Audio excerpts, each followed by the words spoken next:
आओ सुनाऊं मैं एक कहानी, हर कहानी में एक नया सफ़र। चलो सुनते हैं किस्से बेमिसाल। आइए सुनते हैं प्रेमचंद द्वारा लिखी गई कहानी दूसरी शादी। प्रेमचंद बहुत ही प्रसिद्ध हिंदी के लेखक रहे हैं। उन्होंने बहुत सी कहानियाँ और बहुत सी रचनाएं लिखी हैं। उनमें से ही एक कहानी है दूसरी शादी। तो चलिए सुनते हैं। जब मैं अपने 4 साल के लड़के राम स्वरूप को गौर से देखता हूँ तो ऐसा मालूम होता है कि उनमें वह भोलापन और आकर्षण नहीं रहा जो कि 2 साल पहले था। वह मुझे अपने सुर्ख और रंजीदा आँखों से घूरता हुआ नज़र आता है।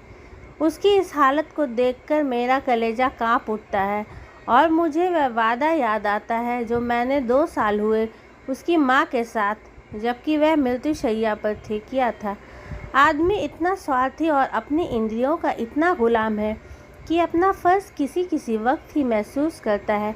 उस दिन जबकि डॉक्टर नाउम्मीद हो चुके थे, उसने रोते हुए मुझसे पूछा था, क्या तुम दूसरी शादी कर लोगे? ज़रूर कर लेना। फिर चौंक कर कहा, मेरा राम का क्या बनेगा? उसका ख्याल रखना अगर हो सके। मैंने कहा, हाँ हाँ, मैं वादा करता हूँ कि मैं कभी दूसरी शादी न करूँगा। और राम स्वरूप, तुम उसकी फ़िक्र ना करो। क्या तुम अच्छी ना होगी? उसने मेरी तरफ हाथ फेंक दिया। मैंने कहा, लो अलविदा। 2 मिनट बाद दुनिया मेरी आंखों में अंधेरी हो गई। राम स्वरूप बेमाँ का हो गया। 2 दिन उसको कलेजे से चिमटाए रखा। आखिर छुट्टी पूरी होने पर उसको पिताजी के सुपुर्द करके मैं फिर अपनी ड्यूटी पर चला गया। 2-3 महीने दिल बहुत उदास रहा। नौकरी की, क्योंकि उसके सिवाय चारा न था। दिल में कई मंसूबे बांधता रहा। 2-3 साल नौकरी करके रुपया लेकर दुनिया की सैर को निकल जाऊंगा। यह करूंगा, वह करूंगा। अब कहीं दिल नहीं लगता। घर से खत बराबर आ रहे थे कि फला फला जगह से नाते आ रहे हैं, आदमी बहुत अच्छे हैं, लड़की अकल की तेज़ और खूबसूरत है, फिर ऐसी जगह नहीं मिलेगी। आखिर करना है ही, कर लो। हर बात में मेरी राय पूछी जाती थी, लेकिन मैं बराबर इनकार किए जाता था। मैं हैरान था कि इंसान किस तरह दूसरी शादी पर आमादा हो सकता है, जबकि उसकी सुंदर और पति प्राण स्त्री को, जो कि उसके लिए स्वर्ग की एक भेंट थी, भगवान ने एक बार छीन लिया। वक्त बीतता गया। फिर यार दोस्तों के तकाजे शुरू हो गए। कहने लगे, जाने भी दो, औरत पैर की जूती है, जब तक फट गई दूसरी बदल ली। स्त्री का कितना भयानक अपमान है, यह कहकर मैं उनका मुंह बंद कर दिया करता था। जब हमारी सोसाइटी, जिसका इतना बड़ा नाम है, हिंदू विधवा को दोबारा शादी करने की इजाज़त नहीं देती, तो मुझको शोभा नहीं देता कि मैं दोबारा एक कुंवारी से शादी कर लूं।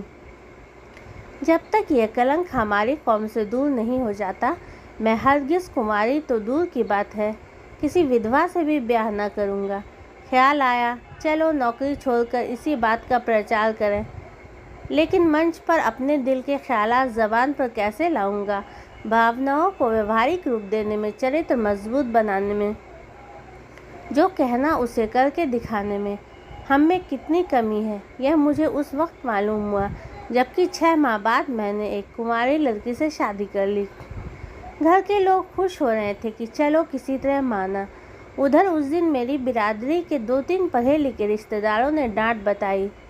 तुम जो कहा करते थे मैं बेवा से ही शादी करूँगा, लंबा चौड़ा व्याख्यान दिया करते थे, अब वह तमाम बातें किधर गईं? तुमने तो एक उदाहरण भी न रखा जिस पर हम चल सकते। मुझ पर जैसे घरों पानी फिर गया, आंखें खुल गई। जवानी के जोश में क्या कर गुजरा, पुरानी भावनाएं फिर उभर आईं और आज मैं उन्हीं विचारों में डूबा हुआ हूँ।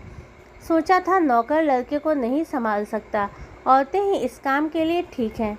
ब्याह कर लेने पर जब औरत घर में आएगी तो रामस्वरूप को अपने पास बाहर रख सकूँगा और उसका खासा ख्याल रखूँगा। लेकिन वह सब कुछ गलत अक्षर की तरह मिट गया। रामस्वरूप को आज फिर वापस गांव पिताजी के पास भेजने को मजबूर हूँ। क्यों? ये किसी से छिपा नहीं।